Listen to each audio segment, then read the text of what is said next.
Cronkite News starts now. Good evening and welcome to Cronkite News on Arizona PBS. I'm Jordan Spurgeon. Thank you for joining us. The Veterans Memorial Coliseum in Phoenix that once played host to NBA games, roller derby, and wrestling matches is now the center of legitimacy in the 2020 presidential election, as it's where the election audit in Arizona is taking place. Former President Donald Trump and his supporters hope evidence will emerge during the ongoing audit of Maricopa County ballots to prove their claims of fraud. But the effort and questions about who's providing funding for it have alarmed voting rights advocates, election administrators, and civil rights lawyers at the Justice Department. The audit has not yet been completed. A woman who became a national figure after her father died of COVID-19 has teamed up with an Arizona congressman to urge increased efforts to bring more vaccine doses into Phoenix's Latino neighborhoods. Kristen Urquiza joined Democratic Representative Ruben Gallego as he discussed helping organize vaccination events in Latino neighborhoods. On Friday, the state reported that over 3 million people, or nearly 42% of Arizona's population, have received at least one dose of a COVID-19 vaccine. Of those, over 2.4 million people, or 36% of the state's population, are fully vaccinated. Representative Gallego will hold a COVID-19 event this Saturday from 9 a.m. to 3 p.m. at Carl Hayden Community High School. For more information, visit cronkitenews.azpbs.com. Coach Rick Tocchet and the Arizona Coyotes have mutually agreed to part ways after 4 seasons. This decision comes after the team missed the playoffs for the 7th time in 8 seasons. Last year, they reached the postseason when the format was changed due to the ongoing pandemic. Arizona was in playoff position heading into the final month of the season, holding the 4th spot in the West Division before losing 12 of 15 games to ultimately get eliminated. With more schools going back to in-person learning, the state of Arizona is doing standardized testing for the first time since 2019. Cronkite News reporter Melissa Zaremba gives us the details with how the state is handling these state tests. Moving students to remote learning, schools canceled the 2020 state tests due to COVID-19. But after a year without testing, schools are back to AZ M2, which used to be known as the Arizona Merit Test. There's no penalty for kids if they don't test because really it's a parent decision. The school will offer every student a test. We don't opt anyone out because it's the student's right to have a test. While the state requires the test to be taken in person, there is more flexibility than in years past. And they have allowed some extended time for the test. Typically, we have to end testing at the end of the school day, but they're allowing testing in the evenings. And so far, participation has been good. 2 of our high schools actually were over 90% participation, so we were so thrilled with that. And then the others everybody was above 80. So we at least got, and that's high school, and typically our elementaries will be a little bit more cooperative. We'll see higher numbers, so we're hoping for that. And the test will be used to determine just how much learning was accomplished remotely during the pandemic. North Ranch Elementary School principal MISSY Martin believes students will surprise us with the knowledge acquired while in quarantine. I think we have to give our kids a little bit more credit than we're looking through a lens as an adult and how we learn, but these kids have learned a different modality from a very young age. Those kids have been on cell phones, on iPads, so their learning curve is very different in how they house information and learn information. With in-person testing, schools are following CDC guidelines such as social distancing and offering a smaller testing environment. Melissa Zaremba, Cronkite News. And now, a look back at some of our top education stories, from why there may be a need for summer school to an Arizona teacher picked for a prestigious fellowship. According to the National Survey of Children's Health, the estimated number of U.S. children with an autism spectrum disorder is 1 in 40. The number of behavioral analysts in the U.S., just about 30,000. There's a high demand for more therapists, and now in a pandemic, the need is greater. Cronkite News reporter Reed Harmon has more on how important this job is.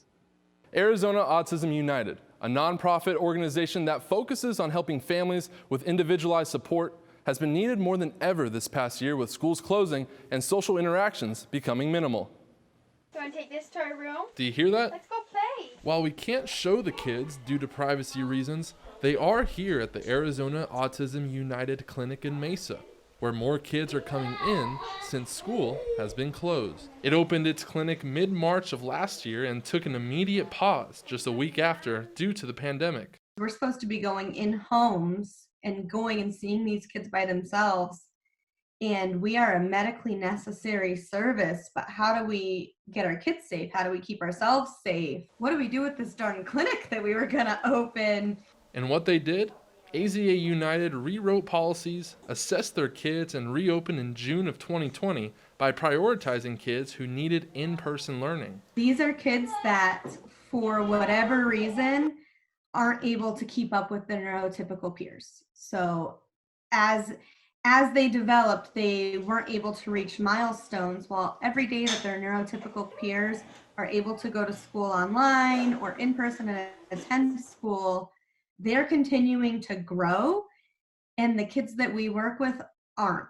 The age range for this therapy is 2 to 22 years old, and while younger kids prefer to be here for in-clinic therapy to gain that classroom experience that they need, older kids prefer at-home therapy, where they can learn best in the environment that they live in. Take 14-year-old Jeremy, for example, a teen who loves to be in the kitchen and the outdoors. My son is the one who works the hardest in this house. He really learned since the very beginning that this is how I learn, and I have to do this work in order to be able to learn these skills so I can be independent. Jeremy loves to be social, but in the pandemic, that has been more difficult. His therapists continue to work with him on social skills. When he has not seen some people for a while, he experiences a lot of anxiety and difficulty with changes in routine, etc. So just being able to continue to have people helping here in the home has been wonderful for him. So while most people are struggling staying at home instead of being in a classroom, these kids are struggling to just stay on track, and therapists are the ones needed to guide them. Jeremy, just like many other kids on the spectrum, was nonverbal at an early age. At about 6 years old, he began speaking and creating sentences because of the support from his therapy team. Now, he is social with his family and friends, or as much as he can be during the pandemic. It's just one of the many things therapy does for kids on the spectrum. In the broadcast center, Reed Harmon, Cronkite News. It's been a year since students were taken out of the classroom and moved to virtual learning environments due to the pandemic. Now, there's concern the switch is causing some to fall behind. Jenna De La Torre explains what's being done to try to help students catch up. While schools and teachers have done their best to help students transition back into the classroom, data shows students have fallen behind since the start of the pandemic. This has sparked conversation among students, parents, and administrators. How do we get them back on track? Over the past year, students across the nation have had to adjust to remote learning. Here in Arizona, some students have been out of the physical classroom for almost a year now.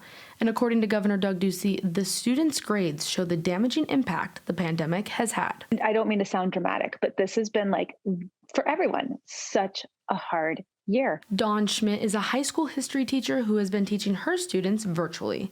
Schmidt says she's done everything she can to help students during this time, but is still fearful of where students may stand academically after the pandemic. Until we have an actual benchmark to see, or a baseline to see, okay, where are these kids? What do we actually need to do for them?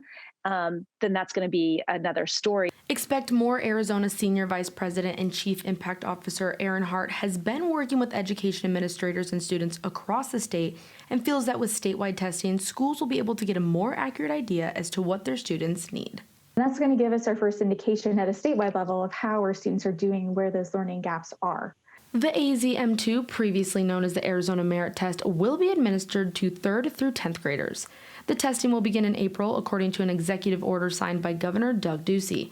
From there, Ducey hopes that the data collected will be helpful in constructing further plans to best help the individual student get back on track with their academics. There are lots of options that they can consider for how to best help students catch up. Summer school is one of those options.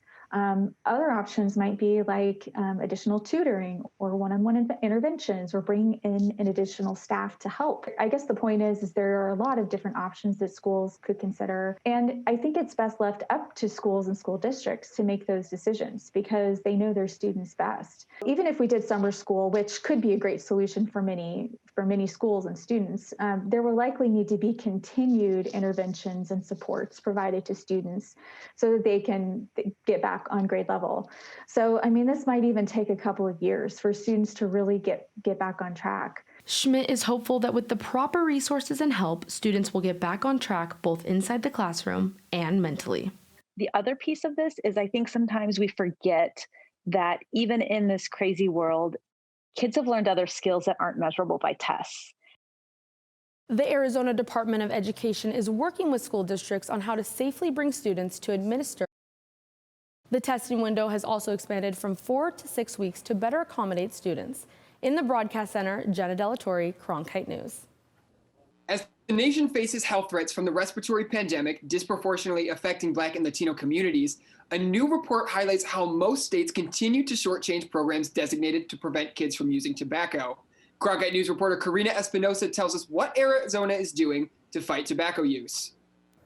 Arizona is not doing enough, according to experts. If cigarette smoking continues among youth, millions under the age of 18 will die early. Professor Scott Leishow of ASU emphasizes the effects of tobacco use. E-cigarettes are addicting, and there's some harm potential for them. And young people could be damaging their lungs. We don't always know what's in the ingredients in the e-cigarettes. Be tobacco free. STAND is part of the Tobacco Use Prevention and Cessation program that helps Maricopa County youth advance free tobacco living in their schools and communities. Helen Wagner, vice president of STAND, says she spent 2 years on this effort. And I personally have had so many friends who are underage, like they're not of that legal age to use tobacco and get the vapes that they do. According to the Campaign for Tobacco-Free Kids, during fiscal year 2020, Arizona spent $17 million on tobacco prevention. The CDC recommends that Arizona spend $64.4 million per year. John Schachter from Tobacco-Free Kids says that Arizona has broken its promise to help prevent kids from using tobacco products and to help tobacco users quit. The youth e-cigarette rate is nearly 18%. Almost 1 out of every 5 Arizona high school students is using e-cigarettes these days. And those are rates for tobacco use we haven't seen in decades. According to the Centers for Disease Control and Prevention, in Arizona, 17.9% of high school students used e-cigarettes in 2019. If cigarette smoking continues at the current rate among youth in this country, 5.6 million of today's Americans younger than 18 will die early from a smoking-related illness. That's about 1 in every 13 Americans aged 17 years or younger who are alive today. Advocates such as Lawrence Robinson say more work needs to be done. Those are a wide array of tobacco products that can be the cigarettes, that can also be the vape product, the jewel itself, the cartridge. But it can also just be the marketing, and we want to put an end to that as well. As for Wagner, she will continue to do her part in her community. There's a ton of cigarette butts and like jewel pods found like on the playground where the children are. So we just want the park to be safe and clean. Current data on tobacco users in Arizona shows Indigenous at 23%, African Americans at 14%, and Hispanics at 15%. The work of these advocates has not only been to stop young people from consuming tobacco, but also to prohibit companies from targeting its products to kids. In the studio, Karina Espinosa, Cronkite News. The Albert Einstein Distinguished Educator Fellowship Program, or AEF, is a program for K-12 educators across the country. Reporter Julia Sandor found out how this program is going to help students here in Arizona. These fellows are chosen from a pool of accomplished STEM teachers, which includes science, technology, engineering, and mathematics. And one of those is from here in the Valley. 15 educators from across the country were chosen to go to D.C., where they are spending 11 months in federal agencies and congressional offices. They are applying their knowledge to national education programs and policies. Pinnacle High School teacher Michael Vargas was one of the few people chosen. A couple years ago, we found out there's only 159 physics teachers left in the state of Arizona. That number has improved by maybe 15 since then. That's a real problem. Vargas is working in the Department of Defense, where he is working on manufacturing technology. Additive manufacturing, 3D printing, there's all these things out there that, isn't really on people's radars that we're going to need to have qualified, trained folks to be able to do.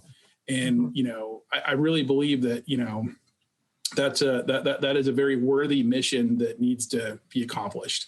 And while he is working at the Pentagon, fellow Rachel Benzoni is working on Capitol Hill for Arizona Representative Raul Grijalva. So whether it's elementary school teachers that are being given STEM credentials, so they're able and ready to teach science, not just as science, but as STEM and as kind of a transdisciplinary practice, but also to help our middle school teachers. So they're starting to build that disciplinary practice into our kids.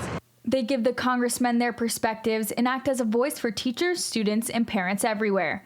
They're also learning how to develop strategic education plans and design new elements for national STEM programs. Their plans for when they return are to facilitate and accelerate STEM pathways in the education system. And with only a few months left of the fellowship program, these educators will return home to their states and implement their new STEM education plans. In the Broadcast Center, Julia Sandor, Cronkite News. That's it for Cronkite News tonight. Thanks for joining us. Stay tuned for Break It Down. That's next. For top Arizona stories anytime, go to cronkitenews.azpbs.org.